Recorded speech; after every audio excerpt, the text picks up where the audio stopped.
잘 자요. 굿나잇. 마음에 연고 바르는 시간 함께할 책은요. 나는 어른이 되어서도 가끔 울었다.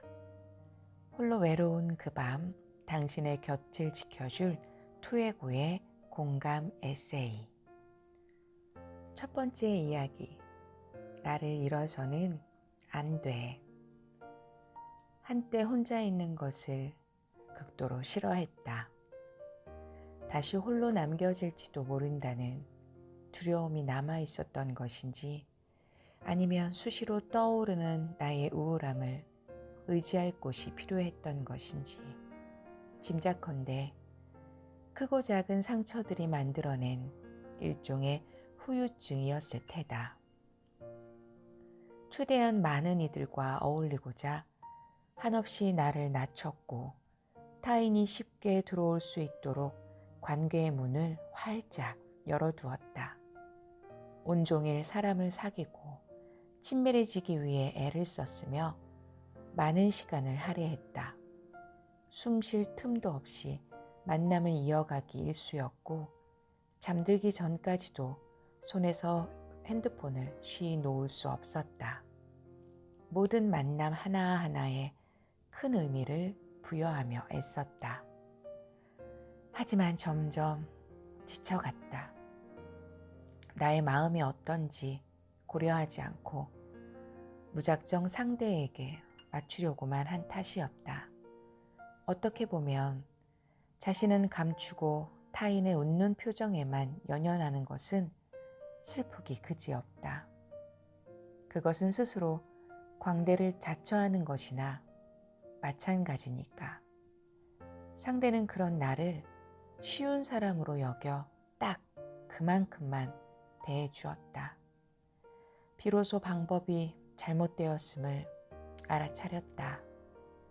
나를 깎아내어 만든 관계는 나의 살을 계속해서 내어주어야만 유지할 수 있는 것임을. 관계에 내가 없으면 이 관계도 의미가 없는 것임을 말이다. 그것은 분명 언젠가 한계에 부딪히기 마련이다. 두 번째 이야기.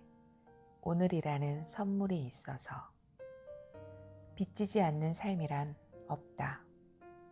우리가 누리고 있는 모든 것들이 앞서간 사람들이 조금 더 나은 세상을 바라며 헌신으로 일궈낸 결과이기에 무심하게 보낸 오늘도 어떻게 보면 누군가의 피와 땀으로 이루어진 셈이다.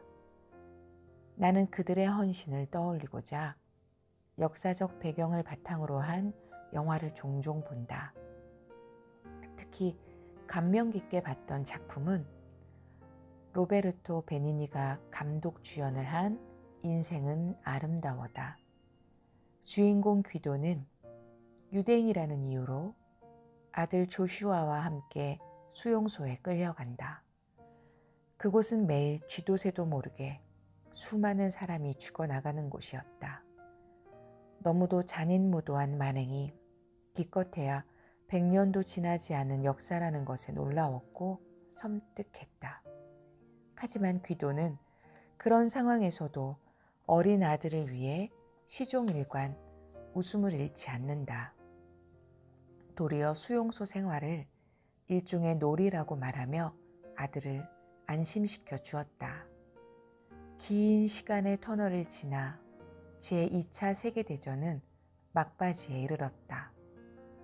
물밀듯 밀려오는 연합군에 의해 독일군의 패색은 짙어졌다. 그 무렵 수용소에서는 자신들의 악행을 감추려는 움직임이 시작되었다. 낌새를 눈치챈 귀도는 아들을 살리기 위해 마지막 게임을 제안한다. 무슨 일이 벌어져도 주변이 조용해질 때까지 캐비넷에 숨어 절대 나오지 않을 것. 재차 신신당부를 하고 나서 마지막 인사를 건넨 귀도는 독일군에게 끌려가 총살당한다.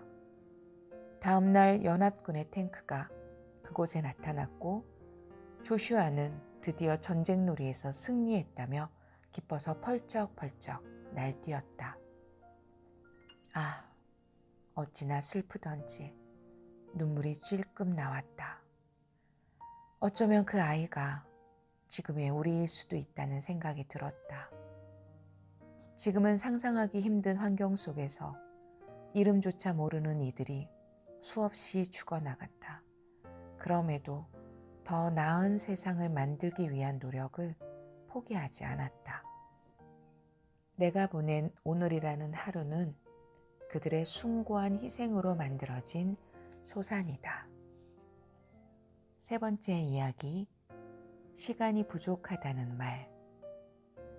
리모컨이 사라지는 바람에 1시간 남짓 집안 곳곳을 뒤지고 돌아다녔다. 발이 달린 것도 아닐 텐데 아무리 찾아봐도 보이지 않았다. 더 이상 안 되겠다 싶어서 단념하려는 찰나 불현듯 전날 리모컨을 두었던 위치가 떠올랐다. 아니나 다를까 리모컨은 그곳에 있었다.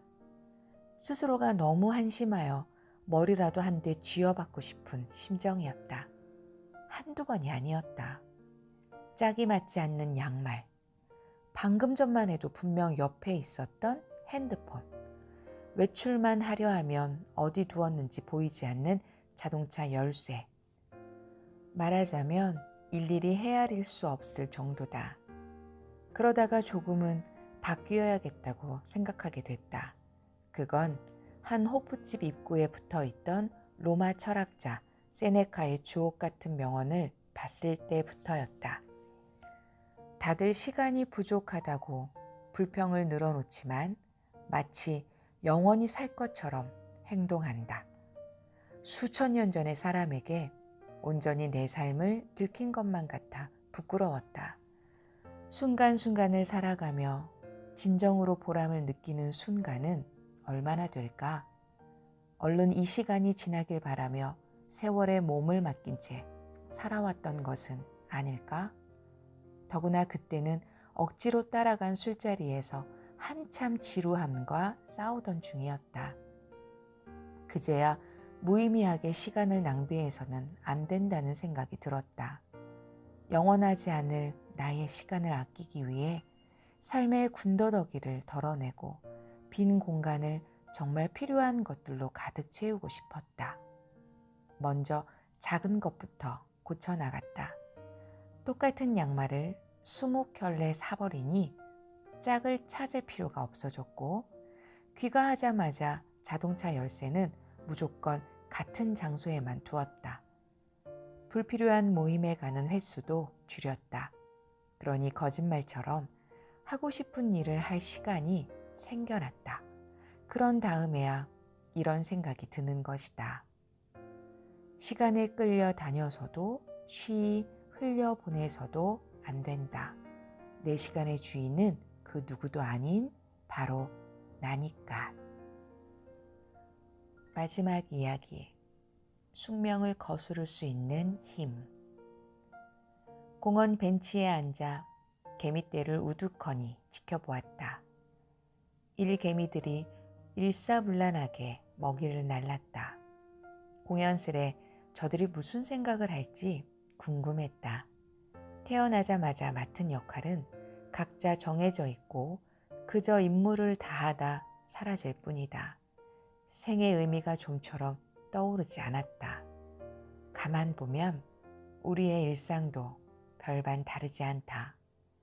일어나서 씻고 밥을 먹고 일하고 잠을 자는 하루가 쳇바퀴처럼 연이어 반복된다. 다른 생각을 할 겨를도 없이 주어진 일을 하느라 정신이 없다. 만약 도시의 일상을 높은 곳에서 내려다볼 수 있다면 그 모습은 마치 개미 사회와 흡사할 테다. 한데 그들과 달리 인간은 숙명을 거스를 수 있는 힘과 자아가 있다. 막연한 희망이나 더 나은 삶에 대한 바람 같은 것들이다. 문득 정해진 순리에 불만을 품어보는 것도 나쁘지 않다는 생각이 든다. 목적도 꿈도 없는 삶은 어떻게 보면 개미와 다를 바가 없어서다. 주어진 일에 최선을 다하되 끊임없이 사유하는 시간을 가져야 한다.